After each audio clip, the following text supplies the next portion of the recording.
Hey everyone, welcome to Civil Tech Source. This video will not be a tutorial. It will be more of talking about some stuff that we all should know and start using because it saves a lot of time. So we're not gonna talk too much about this, so we're gonna get straight to the point.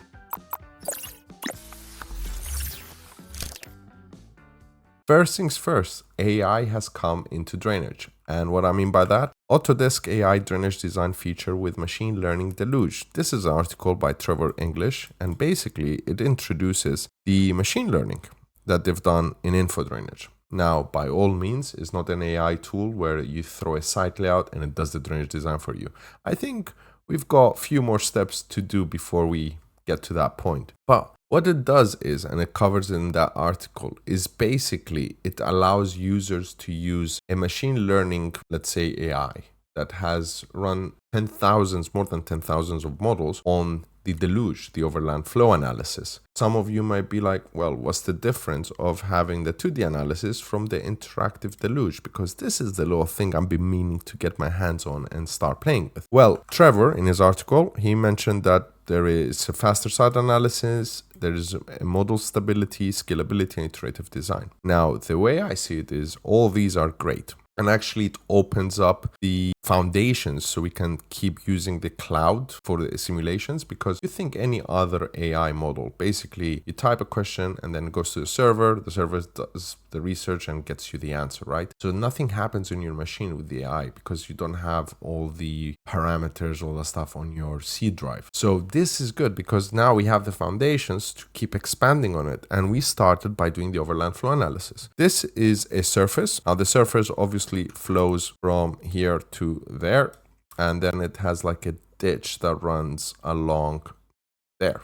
Now, if I go to the InfoDrainage and run the 2D analysis, you can see if I untick the surface, it picks up and highlights where everything is. So if we do the flow arrows, you can see everything flows towards the road. Now, this is all great. And we have something similar on another model. So this is a custom surface I've created. It's just I wanted to experiment and see the more extreme events of it. So at the moment we have a mount. So let's go to the model viewer. We've got a mount. We've got a, oops, I closed it. We've got a mount, and then we've got a ditch, and then we've on the ditch, basically it flows that way with arrows going that and there, and then we've got this flowing backwards. So, and we have that in here. If I run the 2D analysis, it'll take some time and it'll tell me, well, you're gonna get ponding here. Now, if we do the interactive Deluge, which is it's not gonna do a 3D triangulation analysis. I think it takes the contours and basically throws a predicted model that based on the machine learning. And if we tick this on and we untick the surface, you can see it's pretty close. We've got the ditch that I've modeled and then the water's flowing downwards. Obviously, again, this is not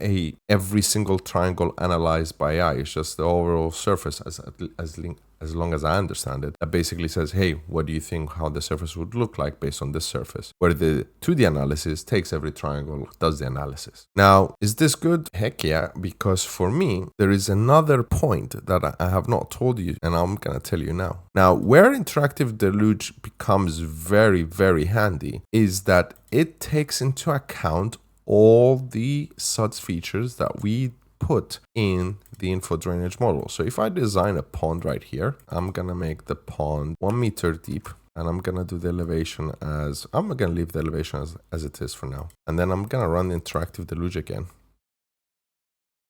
You can see it kind of eliminated any flooding from here and put them all in the pond. It reduced the flooding from here and put it in the pond, which is actually really, really good. The benefits for me is time saving, because my workflow was bring the proposed model and the drainage model from Civil 3D into InfoDrainage, run the simulation analysis, make sure everything works, then bring everything back, model all the SuDS features into Civil 3D into one surface, and then bring it back into InfoDrainage, and then run the 2D analysis or the 2D analysis on the model with the SuDS features modeled, the elevations, top of pond, bottom of pond, all that stuff. But what this means is I no longer have to export and bring back and forward and check everything. I can just go interactive Deluge, be like, you know what, it checks out. It's I think I'm going to keep my pond there. And this is good for master planning as well, because you can be like, oh, we've got a very, very crude site layout, and you don't want to model anything because you haven't been instructed to do that. But you've been only instructed to give them a high feasibility drainage design, which leads me nicely to the second point. Now, a few months ago, I believe, Civil 3D had an update, and you can see here we've got the, where are we now? In 2026.2, I think, is the latest update. We got this update, Drainage Tools for Civil 3D 2026. Now, I saw it, I was like, you know what? I need to update Civil 3D for that. And then I saw these pictures. So I clicked on that, and then I saw a tank, and I was like, wait, what? Obviously, I've seen other tanks before, but this is different because if your workflow is Civil 3D InfoDrainage, this saves some time, right? And then I saw that it could do ponds. Once I've done the update, I saw this pond, underground storage, and channel. So this was great because I immediately went pond, create pond. Like, I did not read through it. I was like, starting elevation, I don't know, 100, depth 1, and I hit OK and I start drawing, right? I start drawing my pond. I clicked to enter and disappeared. I was like, wait, what? So it did the bottom of the pond for me. And then when I selected in the properties panel, got the top elevation, bottom elevation, and freeboard. And then it says calculate method surface volume. And I was like, wait, what? And then when I click the pond, you can see there's a new tab now, like the feature lines alignments. And then you have more options. First one, pond properties. I was like, okay, information, that's all cool.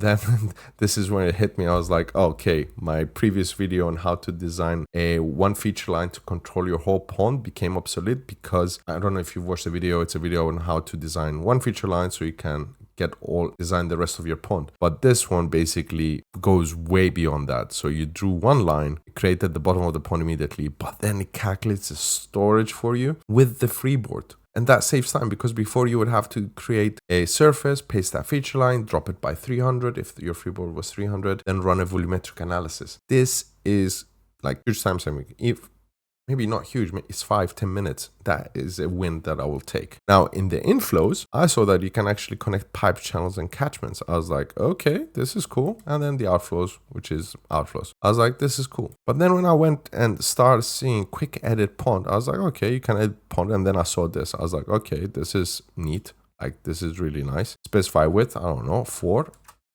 And then if I hit again, quick edit, it kept this one like this, but it updated the slope because previously I said the slope is 1 in 3. So it adjusted the slope for me. Now I can add a side slope, but then it says select a contour. So then I went add a contour then.